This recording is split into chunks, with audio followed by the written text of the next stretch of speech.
Now, winter can still be a great time to hit the trails, but when the temperatures drop and the snow begins to fall in the mountains, the gear that we use needs to change as well. So in this video, I'm going to talk about some of the winter trail running gear that I rely on, along with a few tips for staying safe in the snow. So let's start with clothing. Now in the summer, it's pretty easy to dress for trail running. I get pretty warm, so I typically just wear shorts and a t-shirt, along with maybe some arm warmers and a hard shell in my pack in case it rains. But in the winter, I'll typically wear or at least carry pants instead of just shorts, and I've found that there are a couple good options to choose from. Now the first is a good pair of waterproof pants, like the Salomon Benatis. Now these can be worn on their own, or you can carry them along and put them on over your shorts. Now what I like about these is that they are light and breathable enough to be worn on those days where temperatures are just hovering above freezing and you're kind of dealing more with cold rain instead of snow. And they can be packed away really easily if you want to carry them as a backup just in case. But for colder temperatures, I'll usually wear a pair of insulated pants, like these Nordic pants. And this is an older model that has wind protection on the front, but they're very similar to the soft shell pants that are currently available from Salomon. Now I prefer these kind of Nordic tights over regular running tights because they're not only a little bit warmer given that they're insulated, but they're also just a little bit less revealing and more comfortable overall. Now on top, I like to layer, so I'll usually wear either a t-shirt with arm warmers or just a long sleeve shirt. On top of this, I'll then wear either a soft shell jacket or more often than not, a waterproof hard shell. And a hard shell is going to be obviously great protection in case it rains, but it's also warmer than a windbreaker, so you can count on it as an additional insulating layer as well. But when it gets really cold, I'll again turn to Salomon's Nordic skiing line and something like this insulated jacket with wind protection. And for even more warmth, I might layer this over a thin merino wool base layer. But as a backup, I like to carry a lightweight compressible down jacket like this one from Arc'teryx. This is something I'll often pull out once I've reached a summit to take some photos or have a snack, but it can also act as a critical piece of safety equipment should I find myself having to slow down or to stop for a significant amount of time. Just remember to keep it in a Ziploc freezer bag to keep it dry. My ears get cold pretty easily, so I'll usually wear either a lightweight toque or just a buff wrapped around my head.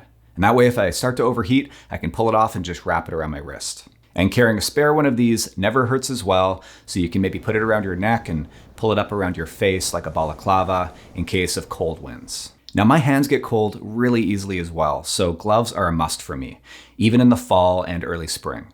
I'll usually start with a lighter weight pair and then I'll pack along a heavier pair just in case. And even the best waterproof gloves are going to soak through eventually, so it's a good idea on longer days to carry along a spare pair of gloves in a Ziploc bag. And a set of chemical hand warmers like these never hurt, just in case. Now a lot of people like to wear Gore-Tex shoes in the winter to try to keep their feet dry. But here's the thing, the snow is still going to get in from the top and then it's going to have nowhere to go.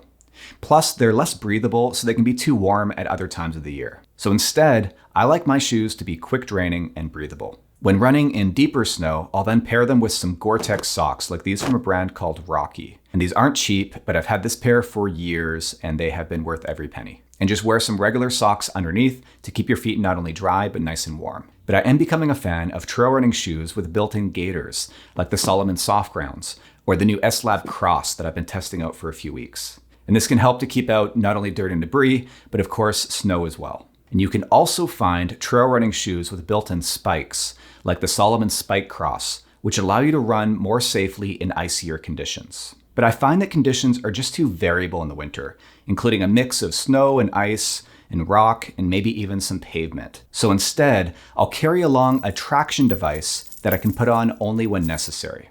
My favorites are the Hillsound Trail Crampon Ultra. I found these to be not only the most durable, but they have this strap across the top that holds them more firmly in place than the competitors, especially on the downhills.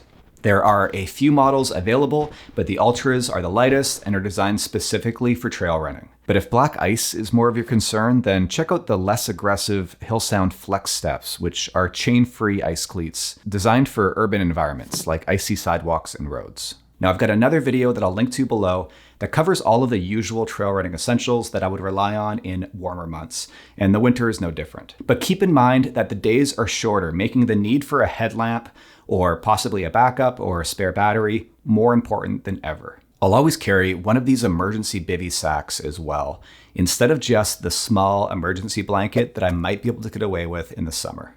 And remember to stay on top of your hydration.